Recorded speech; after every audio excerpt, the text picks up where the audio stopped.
Good morning everyone. और आज के इस सेशन में हम लोग डिस्कशन करने वाले हैं कॉमन एरर्स सेट 3 और ये सभी common errors the Hindu news के एडिटोरियल पेज से लिए गए हैं।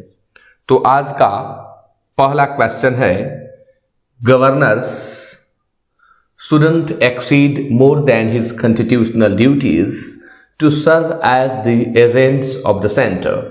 Exceed शब्द का मीनिंग होता है मोर देन। जब एक्सीड को हम वर्ब के रूप में यूज करते हैं तो इसका मीनिंग होता है to go beyond the prescribed limit.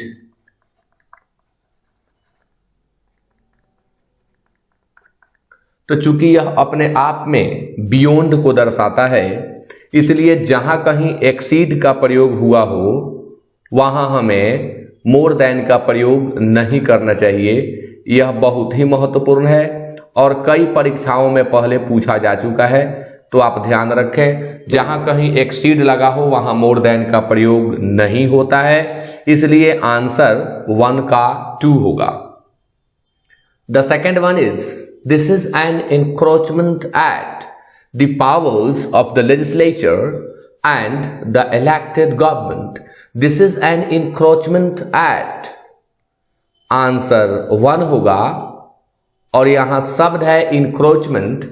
मैं आपको बताऊं कि encroachment के साथ फिक्स्ड प्रेपोजिशन अपॉन ही लगता है। हाँ, हो सकता है यदि अपॉन न हो तो ऑन को भी करेक्ट माना जाता है, लेकिन इनक्रोचमेंट के साथ कभी एट का प्रयोग नहीं होता है। तो कहीं भी इनक्रोचमेंट के साथ प्रेपोजिशन के रूप में अपॉन ही प्रेफरेबल होगा। Next one is Pakistan has queried similar actions that appear to be aimed at. अब यहां ध्यान देने लायक यह चीज है कि एम के साथ प्रेपोजिशन हमेशा एट ही लगता है, जो कि लगा हुआ है, सही है। आप ध्यान दें, यहां एट न लगा के दूसरा प्रेपोजिशन लगा करके भी क्वेश्चन हमेशा दिए गए हैं। एट एंश्योरिंग, अब एक दूसरा रूल भी आपको यहाँ एक कॉमन एरर को बनाते समय हम दूसरे रूल्स को भी रिवाइज कर लेते हैं। जैसे आप देखें यहाँ एट लगा हुआ है और इसके बाद एंश्योरिंग दिया जा रहा है। इससे स्पष्ट होता है कि किसी भी प्रेपोजिशन के बाद हम जेरंड का प्रयोग करते हैं।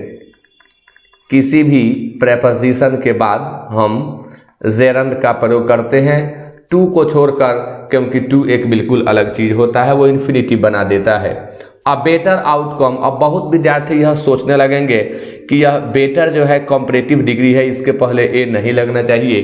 तो एक यह रूल है कि ए बेटर प्लस नाउन का प्रयोग होता है और वही यहाँ फॉलो किया गया है, इसलिए यह गलत नहीं है। ये भी पहले से बेहतर को ही बताता है, पहले की अपेक्षा कुछ अच्छा को बताता है। तो फिर यहाँ एरर क्या है? इटसेल्फ पाकिस्तान के लिए ही लगा है तो कोई एरर है नहीं। तो यहाँ एरर देखिए, Pakistan has carried similar actions. Action को करने के लिए कैरी का प्रयोग किया गया है, जो कि अपने आप में गलत है।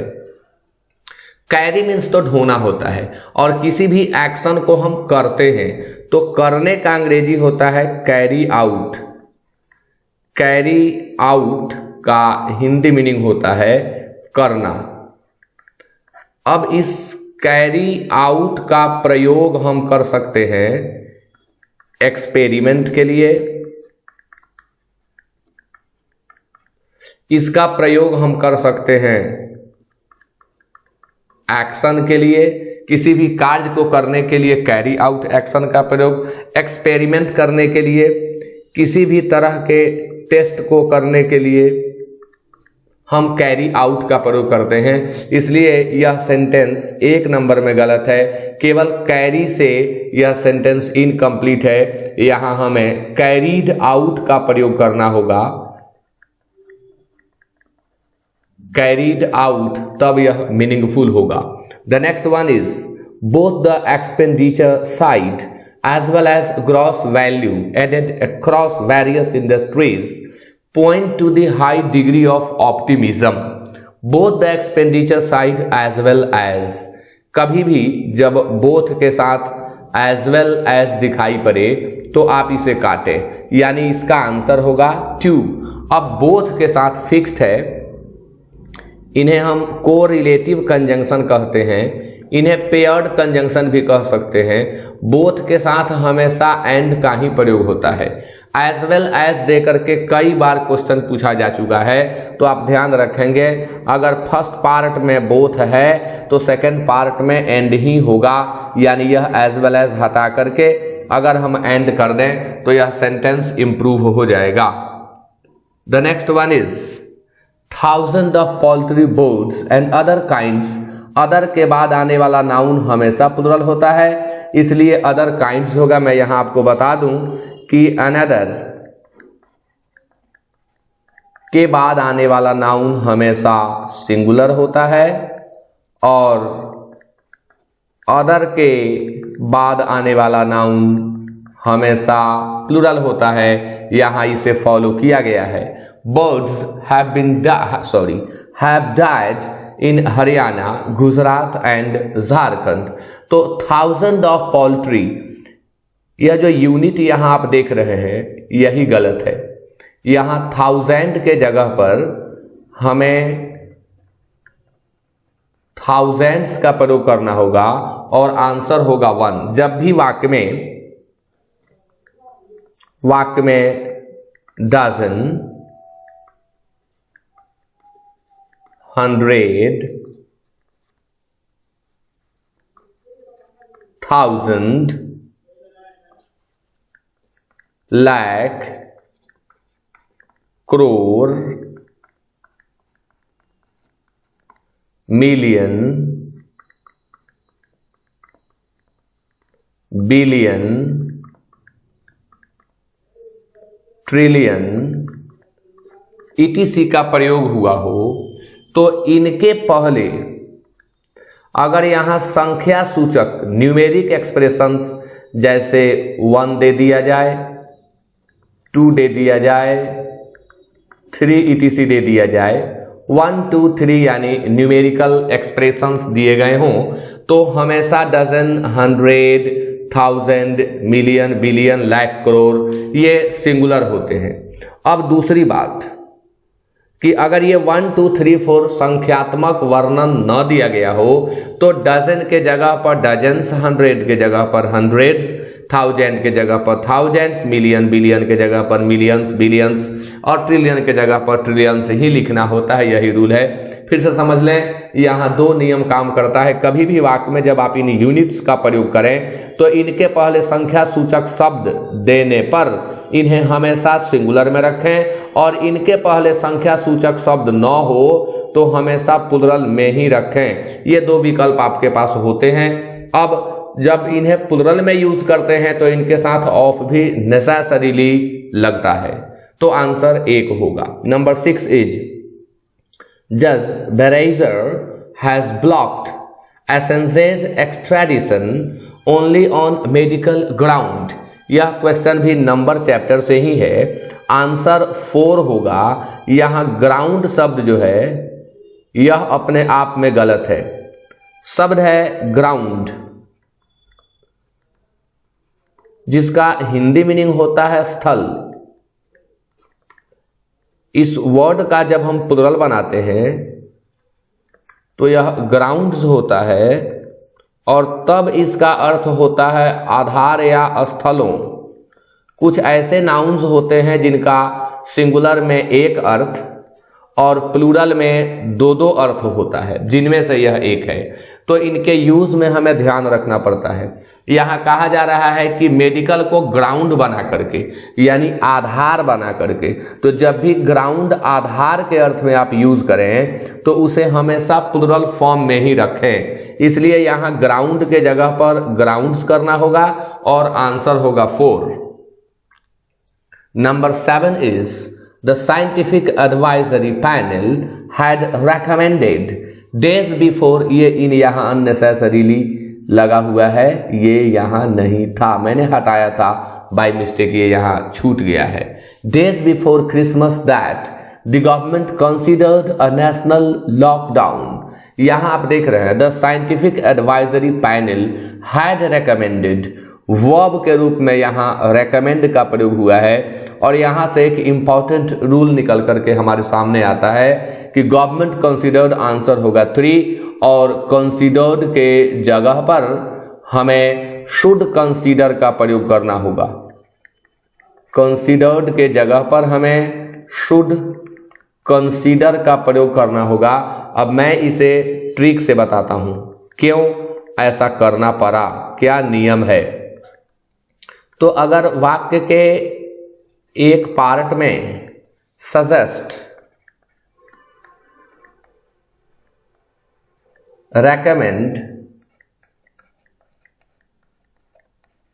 और प्रोपोज का प्रयोग हुआ हो तो इसके बाद जो भी सब्जेक्ट आए उसके साथ हमें शुड प्लस वर्ब 1 का ही प्रयोग करना होता है।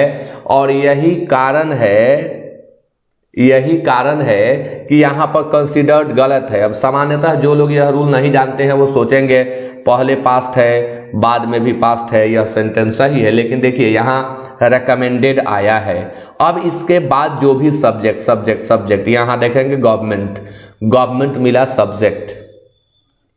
तो नियम के मुताबिक यदि इन क्रियाओं के बाद सजेस्ट के बाद रेकमेंड के बाद और प्रोपोज के बाद सब्जेक्ट आता है तो उसके साथ शुड प्लस V1 ही लगाना होता है। इसलिए यह कंसीडर्ड गलत था और इसके जगह पर हमें लिखना पड़ा should consider. Now the next one is in England more than 50,000 new cases are reported daily since 29 December 2020। ये कहां से आ गया?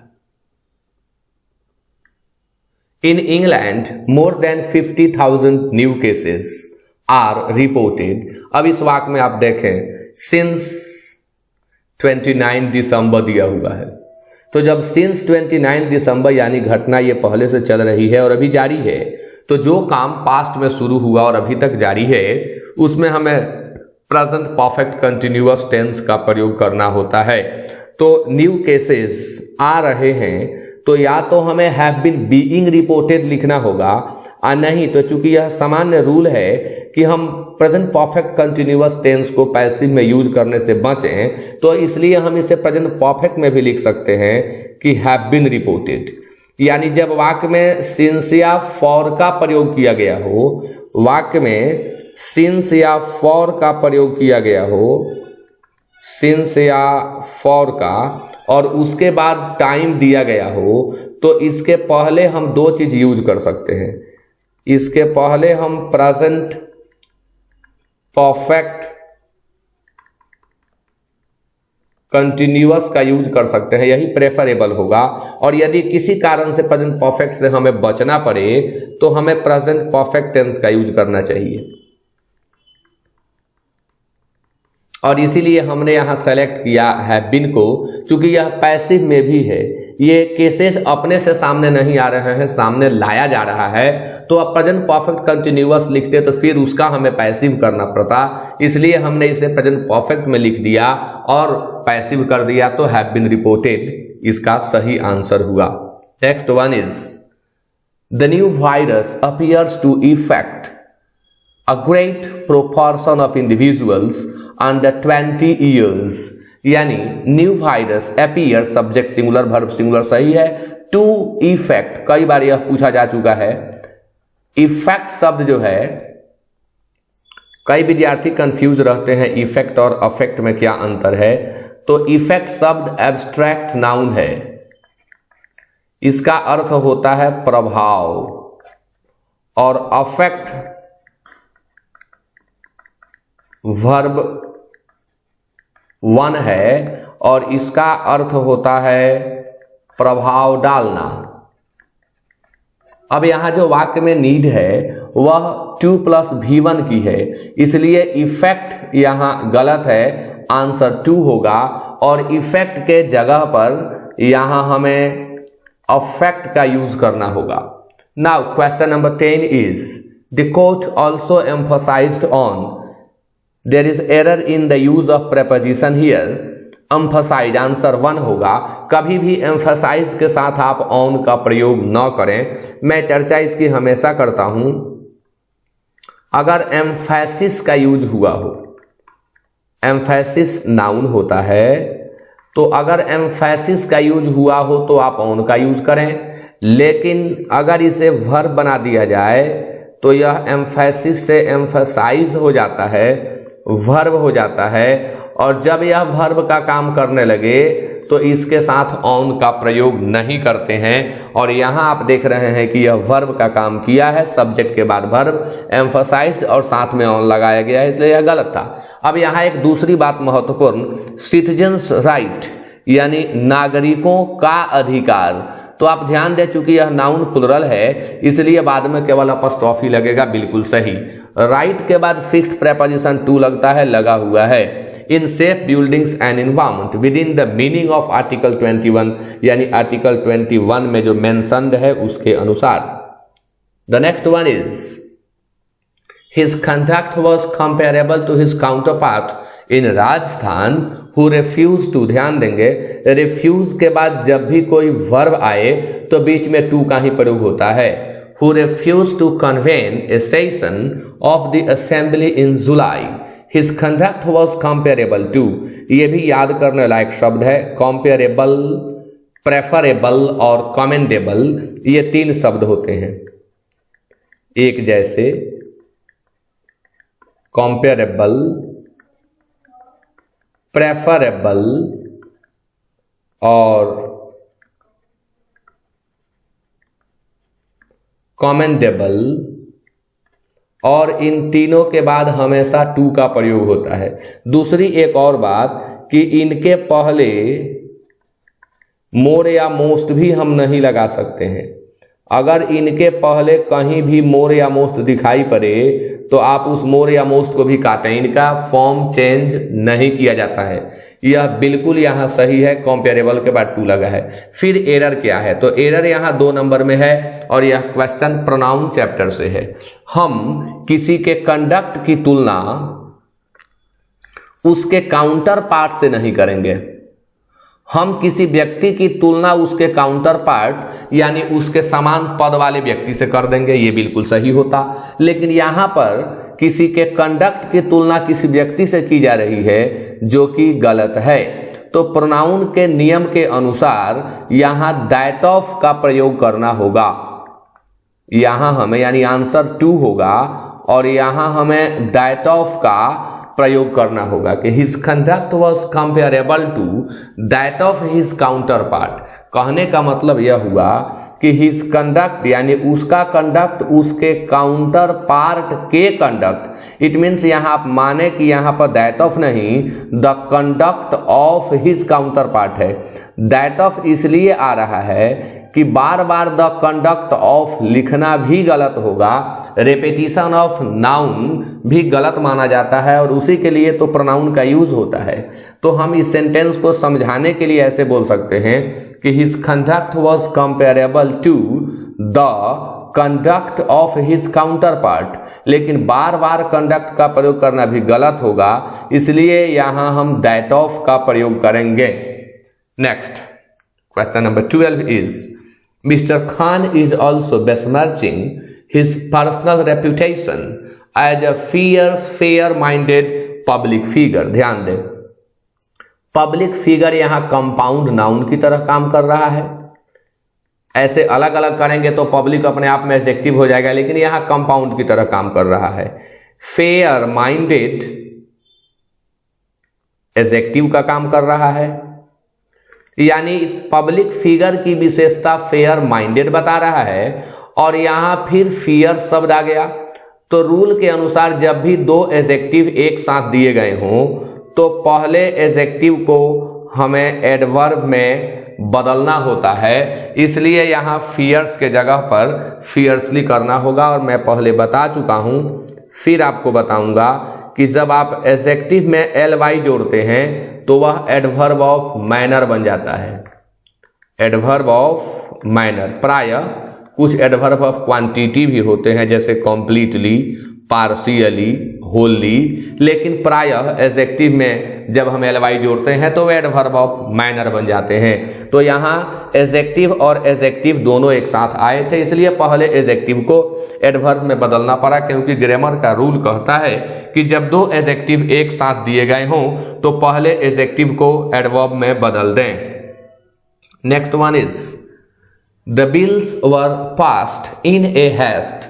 अब यहां आर्टिकल से यह क्वेश्चन मैंने दिया था, इन ए हेस्ट। मैं कोशिश करता हूं कि लगभग समूचे ग्रामर को टच करूं।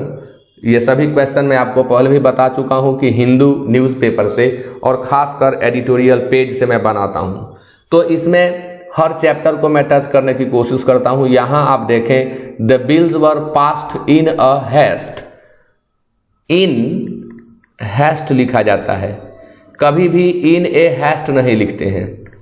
इन टाइम लिखा जाता है, कभी भी इन ए टाइम चाहे इन द टाइम नहीं लिखते हैं। इन डिमांड लिखा जाता है, कभी भी इन ए डिमांड या इन द डिमांड हम नहीं लिखते हैं। इन रेज होता है यानी गुस्से में, तो कभी भी इन ए रेज या इन द रेज नहीं लिख सकते हैं। तो ये कुछ फिक्स्ड फ्रेजल यूजेज हैं जिन्हें हमें याद करना होता है। तो आप याद कर लें कि इन ए हेस्ट नहीं होता है, इन ए हेस्ट होता है। यह भी कई बार पूछा जा चुका है, आंसर 1 होगा।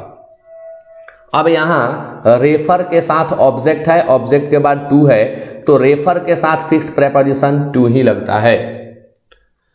Opacity marks the government communication strategy in a country where distrust of vaccine remains in spite of, यहां भी ध्यान दें, in spite के साथ हमेशा ऑफ लगता है, जबकि despite के बाद कभी भी ऑफ का प्रयोग नहीं होता है।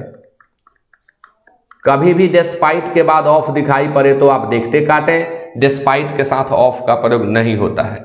Years of vaccination programs, opacity marks the government communication.